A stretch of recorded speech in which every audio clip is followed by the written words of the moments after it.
Hello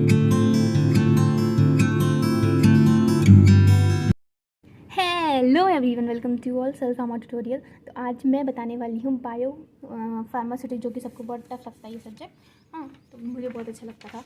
तो इसके बारे में तो एक्चुअली होता क्या है, बायो फार्मास्यूटिक्स में क्या क्या पढ़ना है, क्या छोड़ना है, सब बताते हैं। ठीक है, तो चलिए स्टार्ट करते हैं। तो देखो, सबसे पहले बायो फार्मास्यूटिक्स में मैं यहाँ पे लॉन्ग क्वेश्चंस लिखी हुई हूँ और एज लाइक ऑलवेज मैं यहाँ पे शॉर्ट क्वेश्चंस लिखी हुई हूँ। ठीक है, तो सबसे पहले बात करते हैं कि इसके लॉन्ग टाइप क्वेश्चंस की क्या बनने के चांसेस हैं। तो देखो, अगर देखा जाए ना तो इसका भी पेपर बहुत इजी आता है। बस हाँ, थोड़ा सा कंपार्टमेंट मॉडलिंग वाली जो साइट है वो हमें टफ़ लगती है, क्योंकि हमें अच्छे से पढ़ाने वाला कोई नहीं होता है। पर अगर आप किसी बहुत अच्छे टीचर से पढ़ोगे ना, तो मतलब कंपार्टमेंट मॉडलिंग एक अपने में बहुत ईजी और बहुत प्यारा टॉपिक है।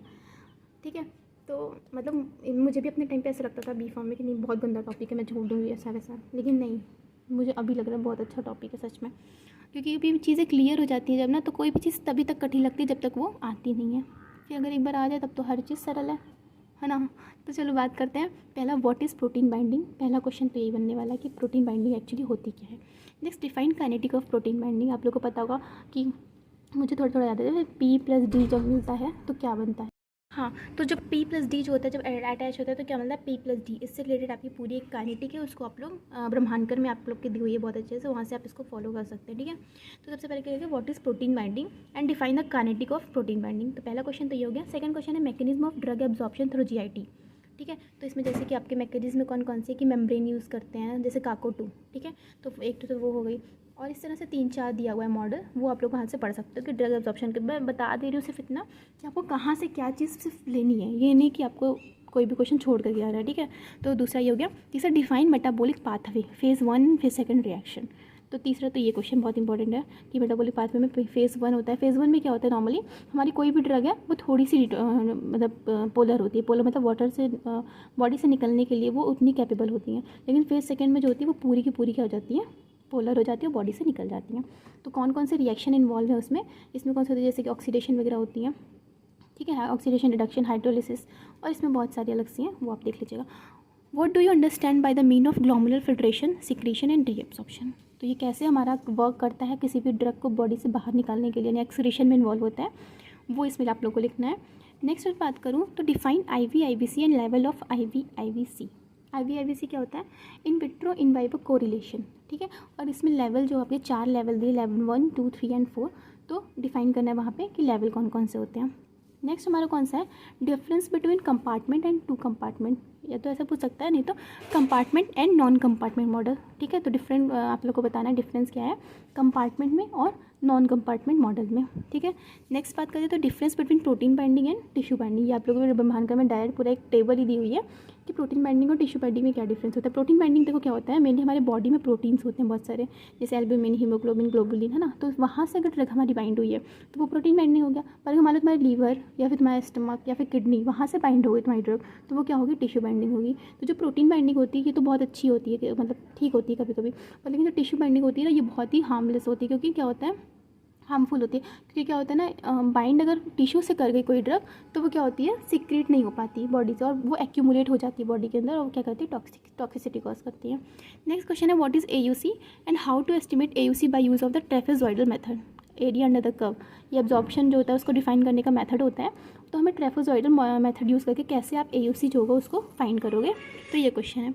Now how to find non linearity, non linearity जो होता है उसको कैसे फाइंड करोगे, by use of the Michaelis Menten method. देखो ये क्वेश्चन तो हर बार मैंने देखा है, हर पेपर में पूछा है। तो क्या होता है कि मैकेली-मेंटन मेथड जो होता है उससे हम लोग कैसे नॉन लीनियरिटी जो होती है उसको फाइंड करेंगे। आगे अगर बात करते हैं तो क्या होता है शॉर्ट टाइप क्वेश्चन की। तो देखो, लॉन्ग टाइप में आप लोगों को सिर्फ इतना ही चीज़ें करके जानी है। अगर आप लोग इतना अच्छे से कर लेते हो ना, तो मुझे देखो एब्जॉर्प्शन भी कवर हो गया, मेटाबॉलिज्म भी कवर हो गया, एक्सक्रीशन भी कवर हो गया, कंपार्टमेंट मॉडलिंग भी कवर हो गई, आपके मेथड्स क्या होते हैं ट्रेपेजॉइड के, ये हो जाएगा। प्रोटीन बाइंडिंग बहुत इंपॉर्टेंट है।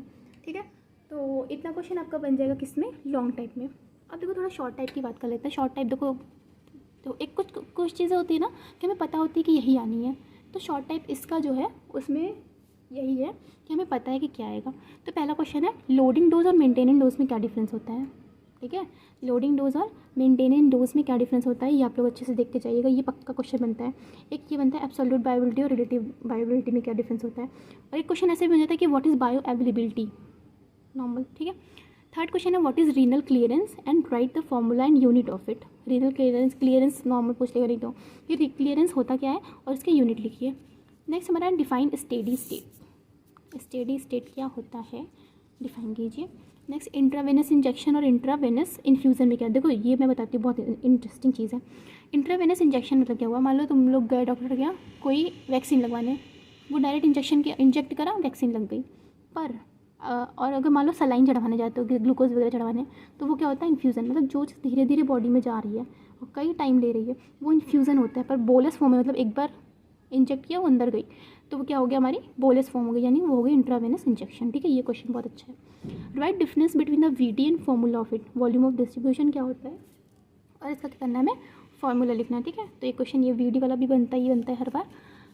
और एक तो बहुत लॉजिकल क्वेश्चन है what is the kinetic and dynamic, ठीक है। तो और नेक्स्ट हमारा क्या है डिफाइन बायो अवेलेबिलिटी, मैंने ये तो पहले बता दिया है। तो बायो अवेलेबिलिटी क्या होती है, फार्माकोकाइनेटिक और डायनेमिक। काइनेटिक मतलब क्या होता है जिसमें एडीएमई प्रोसेस आती है वो काइनेटिक होती है, और dynamic drug act on body, अगर ड्रग जो है वो बॉडी पे क्या एक्ट कर रही है तो वो क्या होता है फार्माको डायनेमिक होता है। पर अगर फार्माकोकाइनेटिक की बात करें तो क्या होती है drug act on body act on drug, मतलब बॉडी खाना, मतलब हम लोग अंदर ड्रग ले लिए, ड्रग जो है वो चली गई बॉडी के अंदर, अब हमारी बॉडी जो है वो ड्रग के लिए क्या करेगी, यानी एडीएमई करेगी या एब्जॉर्प्शन करेगी, डिस्ट्रीब्यूशन करेगी और मेटाबॉलिज्म और एक्सक्रीशन। तो ये हो जाएगा वॉल्यूम ऑफ डिस्ट्रीब्यूशन, मतलब क्या होता है, मान लो हम कोई ड्रग लिए, अब हमारा वो वॉल्यूम ऑफ ड्रग, मतलब ड्रग कितनी ड्रग जो है वो हमारी बॉडी में क्या हो गई है, डिस्ट्रीब्यूट हो गई है, यानी प्लाज्मा में नहीं रही है, प्लाज्मा में रहेगी तो एक्सक्रीट हो जाएगी। देखो एक कॉन्सेप्ट बहुत अच्छा है इसका, मैं बताती हूँ। देखो मान लो हमारी ये ड्रग है, ये हम लोग लिए, ठीक है। अब ड्रग लेने के बाद क्या है, या मान लो वो हमारे कहाँ गई, ब्लड में गई। अब ब्लड में जाने के बाद कुछ ड्रग तो क्या करेंगे, मान लो प्रोटीन से बाइंड हो गई तो उसको कहेंगे प्रोटीन बाइंडिंग, ठीक है। अब और कुछ ड्रग क्या होंगी, हमारी टिश्यू से बाइंड हो जाएंगी।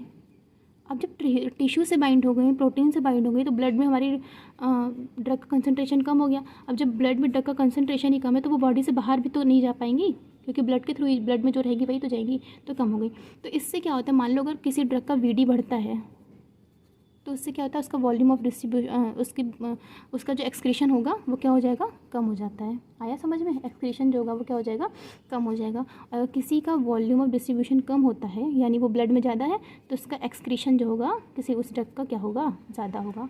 तो इतनी बात आप लोग को समझ आई होप। बहुत अच्छा टॉपिक है वीडी सच में, ठीक है। तो वीडियो पढ़ लेना, स्टेडी स्टेट पढ़ लेना, रीनल क्लियरेंस पढ़ना है अच्छे से, बायोअवेलेबिलिटी पढ़ना है, और लोडिंग डोज और मेंटेनेंस डोज में।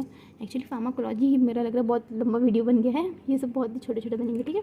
तो अच्छे से पढ़िए, बात छोटे या बड़े वीडियो की नहीं है, मेन कंटेंट आप तक पहुँचाने की है।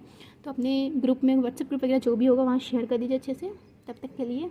और मेरा टेलीग्राम ज्वाइन कर लीजिए, आप तो 6 सेमेस्टर में हो, पर थोड़ा बहुत तो हेल्प होती रहेगी, है ना। तो टेलीग्राम ज्वाइन कर लीजिए। इंस्टाग्राम पे कोई भी डाउट हो, नॉट पर्सनली, ओनली स्टडी से रिलेटेड, तो वो आप पूछिए। तब तक के लिए टाटा बाय बाय, जय हिंद, जय भारत।